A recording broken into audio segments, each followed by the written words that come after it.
Sukang puti, white vinegar, marami pong benepisyo sa katawan. Lumang panahon, ginagamit na itong home remedy. Tuturo ko sa inyo kung paano gagamitin sa maraming sakit. Pero syempre, pang mahirap lang to, pang home remedy. Kung may budget naman kayo, papacheck tayo sa doktor para sa mga regular na check-up, regular na gamutan. Ito pang home remedy at dagdag tulong lang. So, ang suka overall is pwede sa mataas na blood sugar, hindi nakakataas, nakakabawas ng appetite, pampapayat konti, sa cholesterol, hindi pa sure, at yung mga infection sa balat, matutulungan niya. Iisa-isahin natin. May isang pag-aaral na maganda siya sa diabetes. Okay? Pinag-aralan to ni isang researcher.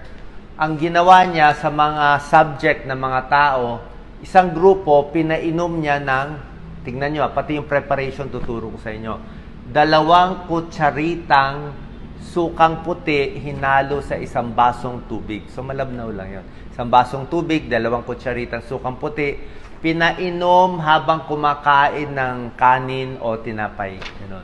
Tapos, chinek nila. Yung 2 grupo, yung uminom ng may sukang puti na malabnaw, 2 kutsarita lang, mas bumaba ang blood sugar. Hindi ganun kataas ang blood sugar niya kumpara doon sa tubig lang ang ininom. So, ang theory is, pag kumain tayo ng pagkaing may sukang puti, hinalo sa salad, sa tinapay, medyo napipigilan yung pag-digest ng mga carbohydrates and starch. So, hindi na-absorb ng katawan, mas naidudumi, hindi ganong tataas ang blood sugar. Yun ang hinuhulaan nilang theory. So, hindi masama sa diabetes, baka makatulong pa.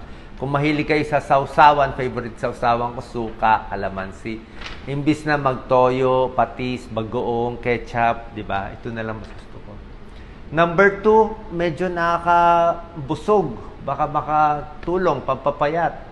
Nakita nila, pag kumain daw ng tinapay, ito, pag-aaral din to, medical study, pinakain sila ng bread. Tapos may kasamang sukang puti. Mas hindi tumataas ang blood sugar at mas busog sila. So, mas konti nakakain. Okay?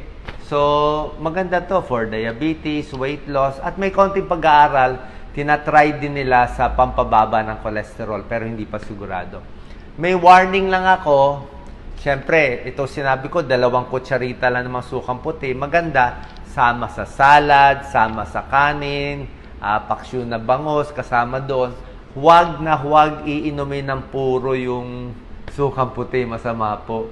Kasi pure yan, matapang yan, baka masunog itong bibig natin, lalamunan, very acidic, di ba? So, pwede siya pag malabnaw lang. Bukod dito, maganda rin siya sa balat kasi ang acetic acid ng white vinegar, antifungal siya eh. Pampatay ng fungus. So, tingnan nyo yung mga matutulungan niyang sakit ha. Swimmer's ear, outer ear infection, yung may fungal infection dito sa labas ng tenga at sa loob din ng tenga. Bakit? Nag-swimming sa maduming tubig o sa beach o sa kanal, di ba? Tapos pumasok dito, di ba? So, pag magpapacheck tayo sa ENT, bibigyan kayo ng antibacterial, antifungal ointment, mahal, di ba? Pero mas maganda yon. Pero kung wala kayong pera, gusto subukan, ganito ang paghalo.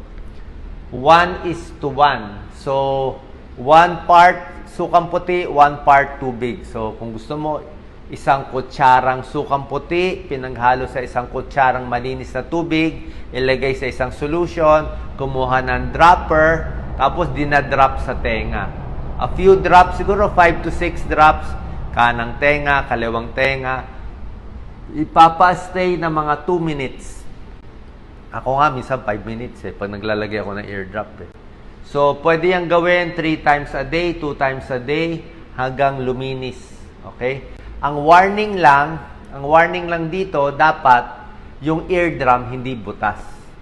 So, kung may history kayo ng nabingi, nabutas ang eardrum, o napacheck na kayo sa ENT dati, butas ang eardrum, bawal talaga magbasa ng tenga. Kahit nga maligo ng walang earplugs, bawal kung butas ang eardrum. So, bira lang naman yon. So, ito yung home remedy. 1:1, white vinegar and water para sa fungal infection, swimmer's ear. Pero kung gusto nyo sa ENT, syempre, mas maganda. Athlete's foot, maganda po to. Magandang home remedy ang sukang puti, di ba? Aliponga, alam nyo na to, di ba? Yung namamasa ang paa, may flaky, mabaho. Anong cause nito? O laging naka-rubber shoes, laging naka-medyas, o yung trabaho sa mga military, 'di ba? Hindi na sila, 'di ba, may enkwentro. So yan, ito talaga kaya ang athlete, yung mga nag-exercise laging pawis. So para mapatay itong fungal infection, pag sa derma, bibigyan kayo ng antifungal cream for 2 weeks. Kaya lang, ang sukang puti, pwede rin siyang home remedy. 1:1 rin. Isang basong sukang puti, so marami to. Isang basong malinis na tubig, i-mix. So, 2 glasses na to, ilagay sa palangganang maliit. Ibabad ang paa na may aliponga for 15 minutes, 2 times or 3 times a day. Gawin for, gusto nila 2 weeks eh. Siguro 1 week, 2 weeks. Tapos, pag nababad mo na, diba, kailangan dampian, i-dry yung paa. Ayaw natin basa ang paa, lalong magkaka-bacterial infection at fungal infection. Pagkatapos ng babad sa sukang puti, kung gusto mo pa dagdagan ng alcohol, mas maganda. Kumuha ka ng 70% rubbing alcohol at punas-punasan dito para kung may bacteria, mapapatay din. So, fungus and bacteria patay.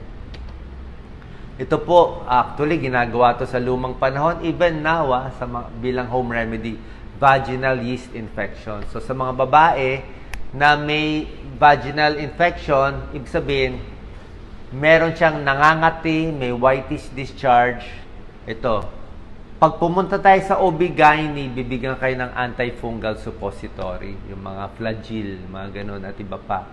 Ngayon, sa lumang panahon, ang home remedy, ganito po, ang halo ng tubig at suka sa vaginal yeast infection ay malabnaw lang.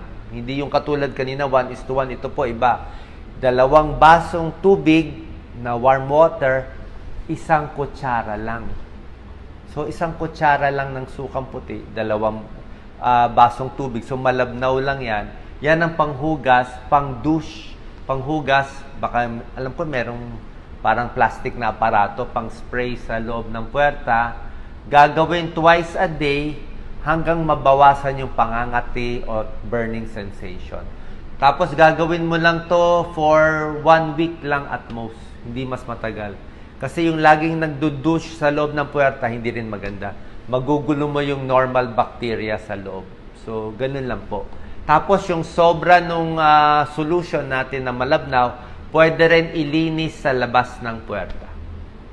1 tablespoon in 2 glasses of water. So, malabnaw lang siya. Sa warts, pwede rin siya sa kulugo. Okay? Pero sa kulugo, kailangan matapang yung pure white vinegar. Walang halong tubig. Cotton balls, isawsaw sa pure white vinegar, ipapatong dito sa warts na yan.